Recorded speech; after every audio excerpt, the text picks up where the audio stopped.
Bonjour à toi et bienvenue dans le Son de la Crypte, le podcast du site de la Crypto-série. Ici, tu trouveras des versions audio des articles présents sur le site. Il s'adresse aux détracteurs de l'écrit et à tous les fans de séries télévisées dont la production est terminée ou pas tout à fait. Dans ce deuxième épisode de la saison 2, nous poursuivons l'abécédaire des séries cultes. Tu peux d'ores et déjà retrouver l'actualité et toutes les infos de la crypte en version écrite sur le site www.cryptoserie.fr et en version audio sur YouTube, Deezer, Spotify et autres plateformes de podcast. Allez, c'est parti pour ce nouvel épisode intitulé L'abécédaire des séries cultes, volet 3 sur 4.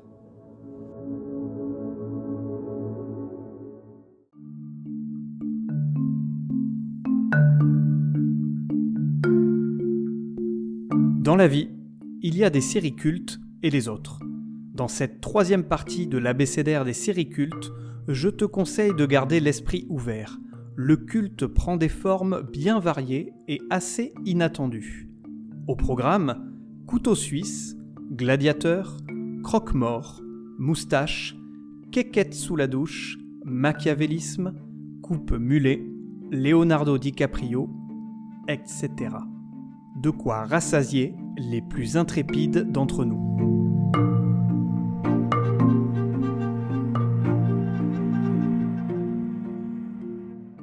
Pour rappel, cet abécédaire est purement subjectif. N'hésite pas à commenter et à donner ton avis sur ces séries cultes ou non sur les réseaux sociaux.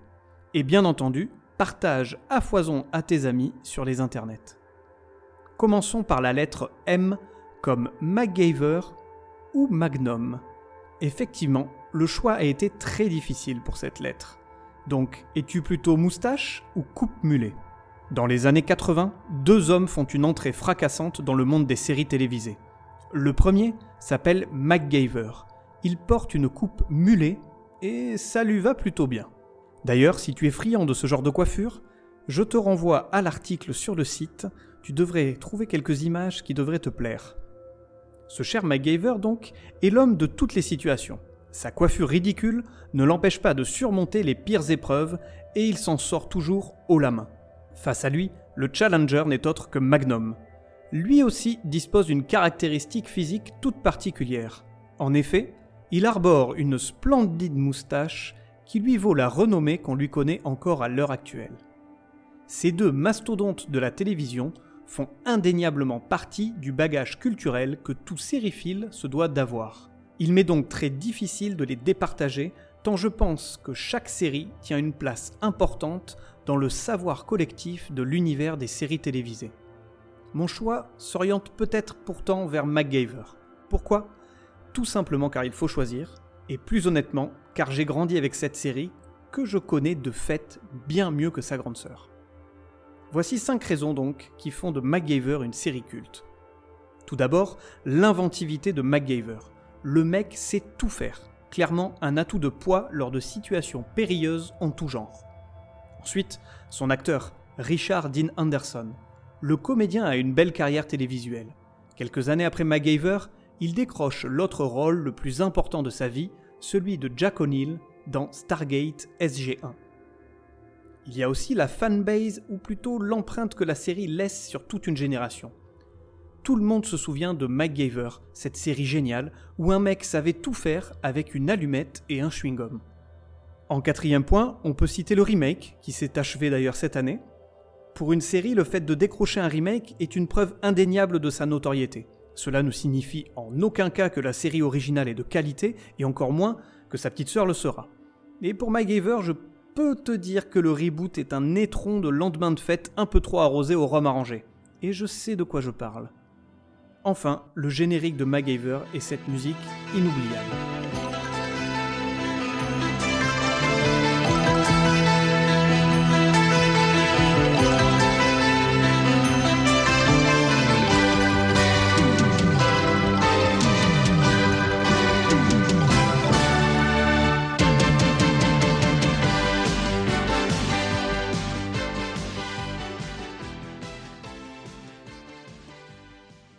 Passons à la lettre N comme Nip Tuck. J'ai longuement hésité avant de mettre Nip Tuck dans cette liste sur les séries cultes. Elle fait partie de ces séries que j'ai à la fois appréciées et détestées. Appréciée car la première saison n'y va pas avec le dos de la cuillère. C'est trash, c'est vulgaire, c'est soft porn, en gros ça envoie du lourd. Un réel plaisir à regarder tant envoie des paires de nibards, c'est pas ce que je voulais dire. Tant ça change la donne à une époque que l'on connaît encore, où les séries policières régissent le monde des séries télé. Je l'ai également détesté car même si Nip Tuck conserve ce côté trashy tout au long des 7 saisons, un effet de lassitude s'installe. Son credo, toujours plus fort, toujours plus loin, finalement ça s'essouffle et la série perd toute sa crédibilité. Alors pourquoi la mentionner dans cette liste ? Nip Tuck a fait couler beaucoup d'encre. Elle a bouleversé les codes en montrant que le trash est vendeur. Ses détracteurs étaient nombreux, mais ils jouaient le jeu de la production, à savoir créer le buzz. Comme dirait Julien Courbet, sans aucun doute, le buzz, elle l'a fait. Soyez les bienvenus sur le plateau de Sans aucun doute. Voici 5 raisons qui font de Nip Tuck une série culte. Commençons par ses personnages principaux, Sean McNamara et Christian Troy. Le duo fonctionne très bien, leur amitié est basée sur une relation forte. On apprend au fil des épisodes certains secrets qui fragilisent cet équilibre. Ensuite, parlons de la place de la femme. La série se veut machiste et misogyne, enfin, c'est ce qu'elle nous laisse croire. Les femmes ont bel et bien le pouvoir dans la série. Christian et Sean s'amusent avec elles, mais ils sont finalement les pantins qui ont foncièrement besoin d'elles pour assouvir leurs fantasmes et pour trouver une certaine sérénité. En troisième point, il y a la présence de Peter Dinklage, a.k.a. Marlo Sawyer, dans la saison 4. Avant de devenir Tyrion Lannister dans Game of Thrones, Peter fait une apparition très remarquée dans Nip Tuck. Marlo entretient une relation assez malsaine avec Julia. En quatrième point, je parlerai de la tripotée de guests à contrat plus ou moins longue durée. Il y a Famke Janssen, J.K. Simmons, Alec Baldwin, Anne Eck, Melanie Griffith, Rose McGowan, Kathy Sackhoff, Bradley Cooper, Alanis Morissette, Mario Lopez ou encore Mitch Pileggi. Enfin, il y a le générique de Nip Tuck qui est connu de tous.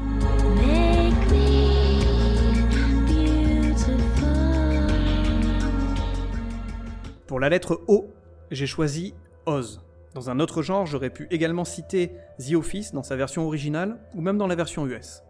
Les deux comédies sont excellentes et méritent d'y jeter un coup d'œil. Il était toutefois inconcevable de passer à côté de Oz. Oz tient une place toute particulière dans l'histoire des séries diffusées sur une chaîne câblée et sur l'avènement de la chaîne américaine HBO. Dans les années 90, elle révolutionne le genre drama et permet à de nombreux shows, devenus cultes maintenant, d'éclore. Avec Oz, HBO lance les hostilités en offrant un show percutant, impertinent, contestataire, où le tabou n'a pas sa place. Sans Oz, aurions-nous eu des séries comme Breaking Bad, Six Feet Under, Les Sopranos, Prison Break, The Wire, The Shield, Sons of Anarchy ou encore bien d'autres. Tu as trouvé la verrue ? Alors transition parfaite avec le point suivant sur le thème de la prison. Oz, à la différence de Prison Break, dépeint très finement l'univers carcéral. Tom Fontana, son créateur, sert aux téléspectateurs un plaidoyer très convaincant contre le système pénitentiaire américain. En s'attachant à présenter à la fois les prisonniers et le personnel administratif, il décrit un monde hors du temps, où l'homme se construit comme il le peut, où l'asservissement est palpable, où la violence est prégnante, et finalement, où il faut trouver des solutions pour vivre ensemble au quotidien. Oz est une série culte, elle fait réfléchir et ne laisse pas insensible. Voici 5 raisons qui font de cette série une série culte. Commençons par citer les acteurs exceptionnels, que sont J.K. Simmons, que tu as pu voir dans The Closer. Il y a également Lee Tergesen, que tu as pu voir dans Code Lysa, Génération Kill, Défiance. Il y a Dean Winters, que tu as pu voir dans Rescue Me, New York Unité Spéciale. Il y a également Terry Kinney, que tu as pu voir dans The Mentalist, Billions. Citons encore Ernie Hudson, que tu as pu voir dans Desperate Housewives, New York Police Judiciaire, La vie secrète d'une ado ordinaire. Il y a Harold Perrineau, bien entendu, qui était dans Lost. Il y a Eamon Walker, qui joue dans Chicago Fire. Il y a Lauren Luna Velez, qui a joué dans Dexter. Il y a ensuite Kirk Acevedo, qui a joué dans The Black Donnellys, Fringe, 12 Monkeys. Ou encore Christopher Meloni, qui est bien entendu dans New York Unité Spéciale, ou encore dans True Blood. Et la liste est encore longue. Pour le second point, parlons du narrateur, a.k.a. Augustus Hill.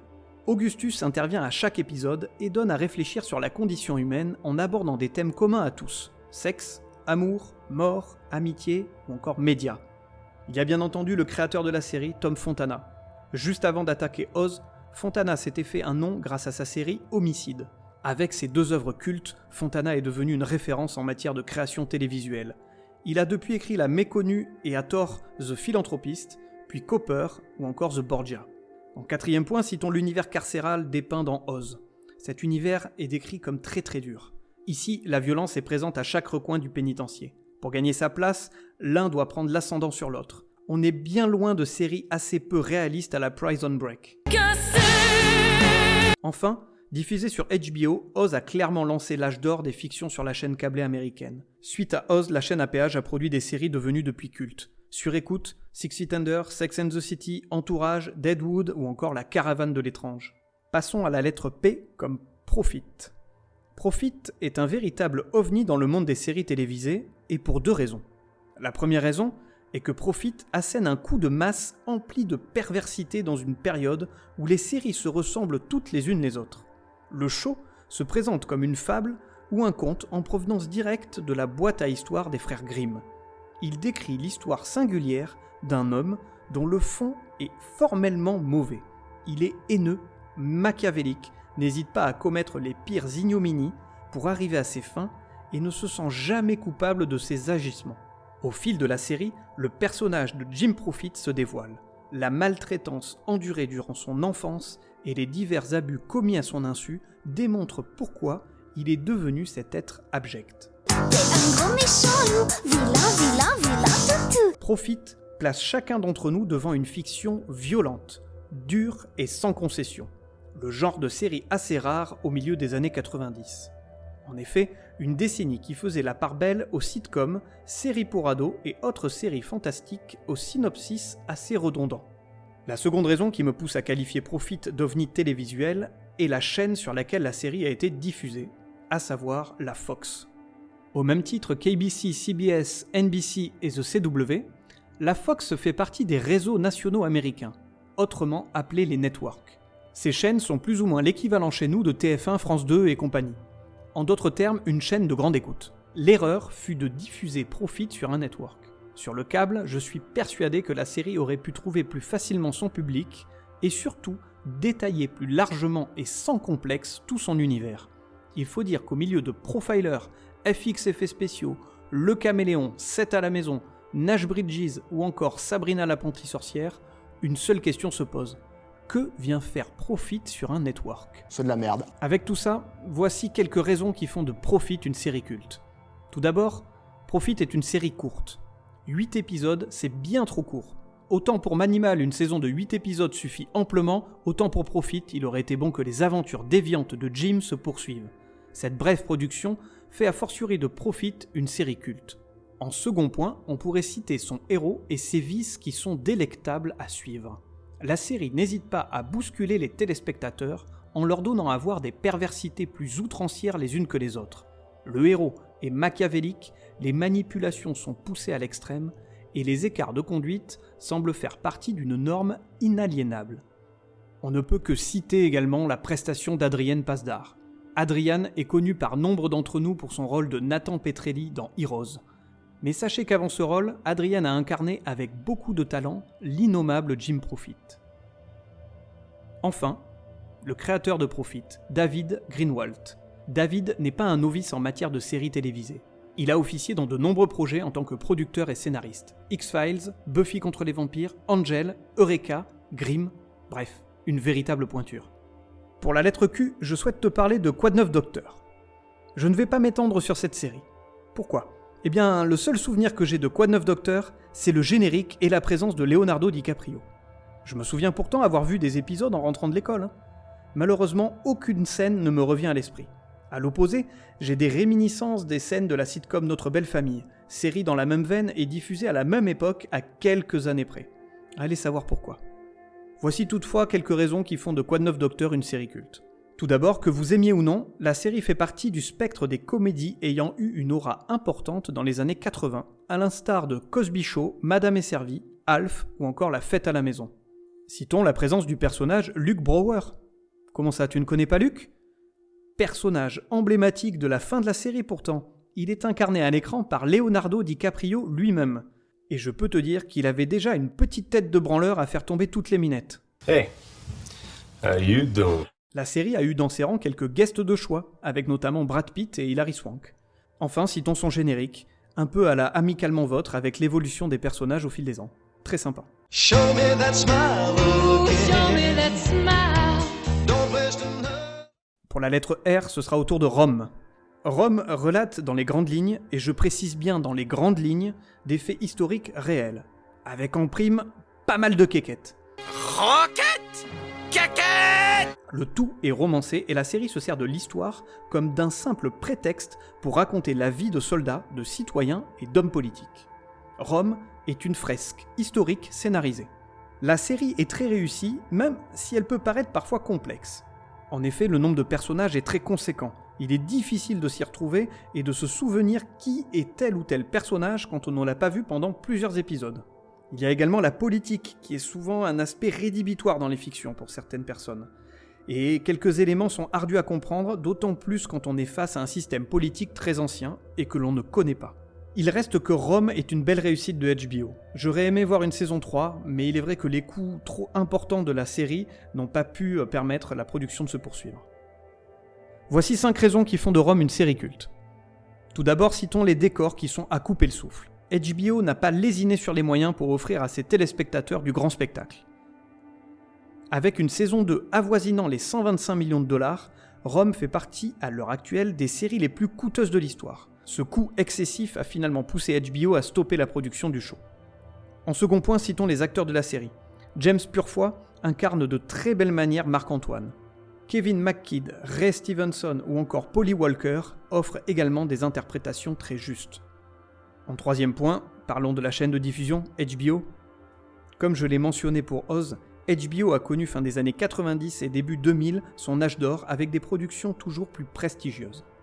Pour le quatrième point, citons le scénario de la série comme je l'ai expliqué un peu plus tôt. Enfin, son générique magnifique comme la plupart des génériques de HBO.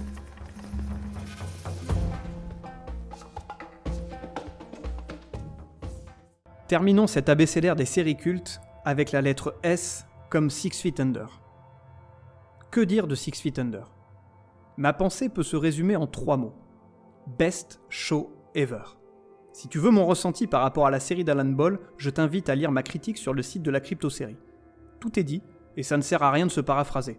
Même si j'aime beaucoup me lire, m'entendre, parler de moi. Toi aussi tu m'aimes, hein ? Allez. Your mouth is open. Sound is coming from it. This is never good. Je crois que je m'égare un peu. Donc revenons à nos moutons. Voici 5 raisons qui font de Six Feet Under une série culte. Je vais être tout à fait honnête avec toi. Pour certaines séries, c'est assez laborieux de trouver 5 raisons qui font de ces fictions des séries cultes. En revanche, pour Six Feet Under, se limiter à 5 raisons est un exercice encore plus difficile.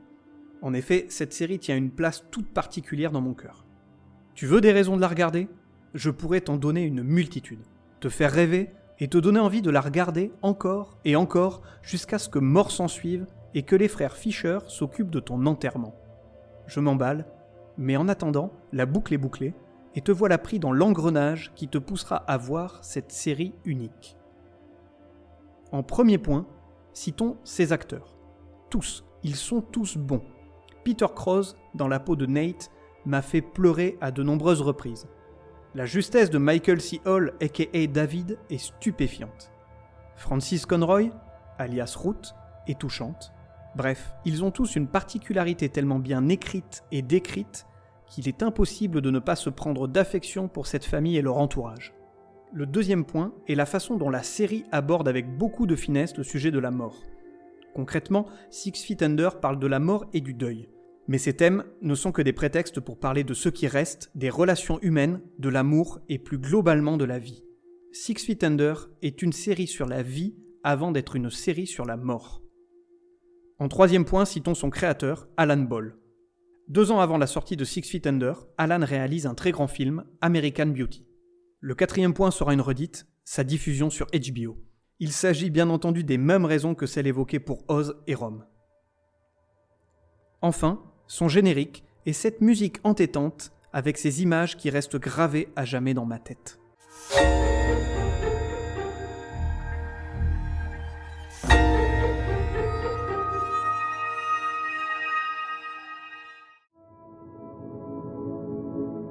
Ce troisième volet de l'abécédaire des séries cultes s'achève ici.